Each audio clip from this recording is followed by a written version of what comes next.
자, 그래서 오늘 강의는 일단 여기까지 하고, 자, 오늘도 여러분들 중에서 질문을 저에게 메일로 보내주신 분이 있는데 그 질문에 관련된 답변을 드리면서 오늘 강의를 정리를 하도록 하겠습니다. 그리고 자, 그러면 오늘 질문을 하신 분에 대한 답변을 드리면 이렇습니다. 께서 질문을 하셨는데, 자, 이런 질문이었어요.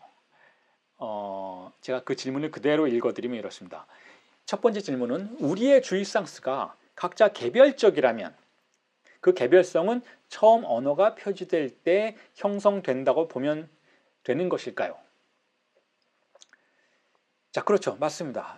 주입상수의 개별성은 그 언어가 표시될 때 형성되는 그러니까 최초의 그 개별성의 그 표지의 기표를 주인기표라고 부르죠. 그 S1이라고 부르죠. 그것이 형성될 때 우리의 개별적인 주입상수가 구성된다라고 생각하시면 됩니다. 그 이전에 어떤 주입상수, 정말 어떤 개인이 언어의 경험을 하기 전에 어떤 뭐 태아의 경험 속에서 발현되는 그 주입상수와 같은 그와 같은 절대적 차이성은 사실 그런 얘기를 비욘도 하고 해요. 정신분석가들 중에 그런 이야기 하는 사람들이 있는데 그건 라카니안 정신분석의 영역이라고 가정하지는 않아요. 그런 영역에 대해서는 그건 주입상수, 우리가 말하는 주입상수는 아니다라고 전제를 하죠. 그래서 첫 번째 질문은 그렇게 답변을 드릴 수 있고, 자, 그 다음에 두 번째 질문은 이렇습니다. 우울증은 욕망이 없는 상태라고 하셨는데 이 우울증의 상태도 진리의 발화라고 볼 수 있을까요? 그렇다면 내담자의 욕망을 다시 촉발시키는 게 상담의 과정이 되는 것일까요? 자, 이 부분은 어떤 일종의 반박과 같이 들리기도 하고 그렇습니다. 자, 우울증이 욕망이 없는 상태다. 그런데 욕망을 다시 불러일으켜야 하는가? 자, 그런데 이 부분보다 그러니까 우울한 상태를 놔둬야 하는가? 아니면 그 안에 욕망을 다시 환기시켜서 다시 욕망할 수 있도록 만들어야 하는가? 자, 이 질문보다 우울증의 상태도 진리의 발화라고 하는데 그게 진리라면 왜 그걸 바꾸어야만 하는가라는 질문처럼 들리기도 하거든요. 근데 그 부분에 대해서 일단 짚고 넘어가야 할 부분이 있는 것 같습니다. 자, 어떤 한 상태가 자기를 드러내는 걸 우리가 진리의 발화라고 부르지만, 자, 그건 제가 변화를 추구한다라는 진리 개념과는 좀 다른 얘기예요. 그건 다른 위상에서 말해지는 진리의 발화라는 거예요. 다시 말해서 만약에 어떤 상태가 자신을 진리로서 표현한다면 그게 진리이기 때문에 우리는 그걸 바꿀 수 없는가? 라는 문제가 아니라는 것이죠. 어떤 상태가 자신을 그대로 드러냈다면 우리는 그걸 진리의 발화라고 볼 수가 있지만 그것이 진리의 발화이기 때문에 그걸 변화시키면 안 된다라고 말해지는 수준에서의 진리는 아니라는 거예요. 다시 말해서 누군가가 우울증의 상태에서 분석가를 찾아온다면, 그리고 의식적으로 말을 한다면, 나는 더 이상 우울하고 싶지 않다라고 말을 한다면 그건 말 그대로 이 내담자가 우울증의 하나의 상태에서 우울증이 자신은 우울하다라고 진리의 발화를 하고는 있지만 이 우울의 상태에서 우울하지 않는 상태로 변화하고자 한다라는 것을 호소하는 상태로 간주해야 한다라는 것이죠. 그렇다면 분석가는 우울증의 상태에서 욕망하는 상태로 변화시키려고 하는 노력을 함께 내담자와 실천할 수 있어야 한다는 것이죠.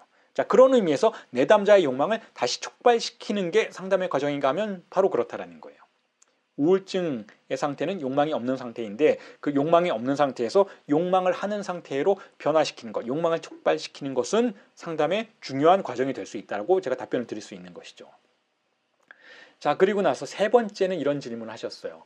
분석 상황에서 분석가는 반만 말해지는 진리를 내담자에게 발화하는데 이때 분석가 본인 내면에서도 내담자에 대한 완전히 분석된 지식을 가지면 안 되는 건가요?